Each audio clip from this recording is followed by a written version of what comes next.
Hello' friends, এটা খুবেই গুৰুত্বপূৰ্ণ ভিডিঅ'লৈ পুনৰবাৰ সকলোকে স্বাগতম জনাইছোঁ। হয় ফ্ৰেণ্ডছ, আজিৰ এই ভিডিঅ'টোত আমি আলোচনা কৰিম নতুনকৈ যি DMAৰ ফালৰ পৰা নন টেকনিকেল পোষ্ট ওলাই গৈছে তাৰ বিষয়ে।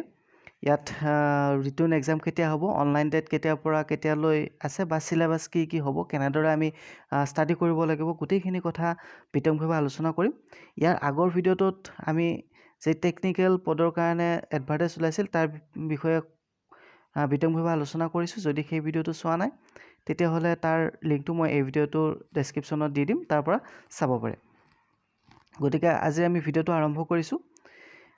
এইটো DMAৰ ফালৰ পৰা, অৰ্থাৎ ডাইৰেক্টৰ অফ মেডিকেল এডুকেশ্যনৰ ফালৰ পৰা ওলাই গৈছে নন টেকনিকেলৰ গ্ৰেড 3 নন টেকনিকেল পোষ্ট। ইয়াত অনলাইন ডেটটো 16 জানুৱাৰীলৈ থাকিব। যিহেতু আগত বিহু আছে, গতিকে বিহুৰ খৰধৰত যাতে কিবা কাৰণত ৰৈ নাযায়, কাৰণ আমাৰ হাতত বেছি সময় দিয়া নাই, মাত্ৰ এপ্লাইৰ কাৰণে 15 দিন সময় হাতত দিছে।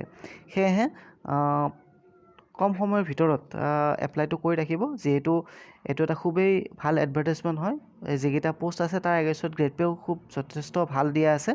গতিকে এইটো ইগন'ৰ নকৰিব বা অৱহেলা নকৰিব, পিছত পাহৰি ৰৈ যাব, এপ্লাইটো কৰি ৰাখিব। এতিয়া ইয়াৰ ৰিটেন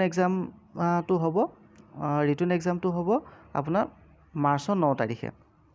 ইয়াৰ প্ৰতি এডভাৰটাইজটো ডিটেইলভাৱে যদি চোৱা নাই কোনোবা ফ্ৰেণ্ডে, তেতিয়াহ'লে এই ৱেবছাইটটোত গৈ কিনে চাব পাৰে, www.dme.assam.gov.in। এই ৱেবছাইটটোত গৈ কিনে ডিটেইলছ এডভাৰটাইজটো চাব পাৰে।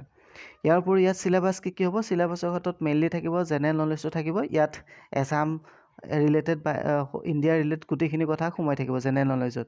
তাৰ উপৰি জেনেৰেল ইংলিছ থাকিব, ছায়েন্স বিষয়ক এটা এক্সট্ৰাকৈ ছায়েন্স থাকিব। মানে আগতে জেনেৰেল নলেজৰ ভিতৰতে ছায়েন্সৰ কুৱেশ্যন আহিছিল, কিন্তু এইটো ছায়েন্সৰ এক্সট্ৰাকৈ থাকিব।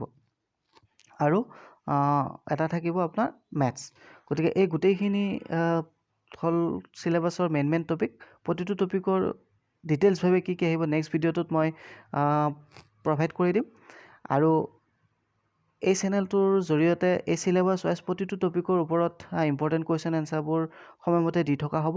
গতিকে চেনেলটোৰ সৈতে জড়িত হৈ থাকিব, চেনেলটো ছাবস্ক্ৰাইব কৰি থাকিব। এতিয়া যিহেতু আমাৰ হাতত সময় বিশেষ নাই, এপ্লাইটো কৰাৰ পিছত আমাৰ হাতত প্ৰায় 2 মাহ সময় আছে, কিন্তু 2 মাহ সময় এনেকুৱা এটা এক্সামৰ, কম্পিটিটিভ এক্সামৰ কাৰণে যথেষ্ট কম হয়।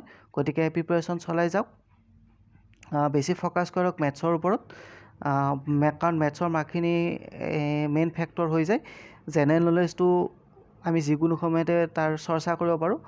কোনোবাই ধৰক কিবা কৰ্মত মানে নিয়োজিত হৈ আছে, অলপ ফ্ৰী টাইম পাইছে, ইউটিউবটো ওলাই ল'ব, ওলাই লৈ কিনে তাত জেনেৰেল নলেজৰ যিকোনো ভিডিঅ' ওলাই ল'ব, তাত স্পীডটো বঢ়াই কিনে তেনেকৈ প্ৰেক্টিছ হৈ যাব।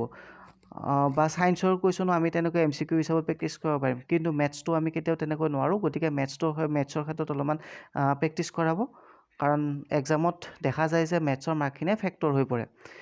গতিকে এনেকুৱা এই চেনেলটোৰ জৰিয়তে মেথছৰ শ্বৰ্ট ট্ৰিকৰ সহায়ত মেথছবিলাক আমি কেনেদৰে কম সময়ৰ ভিতৰত কৰিব পাৰোঁ, সেইবিলাকো দিয়া হ'ব। গতিকে এই চেনেলটোৰ সৈতে জড়িত হৈ থাকিব, চেনেলটো ছাবস্ক্ৰাইব কৰি ৰাখিব। ধন্যবাদ।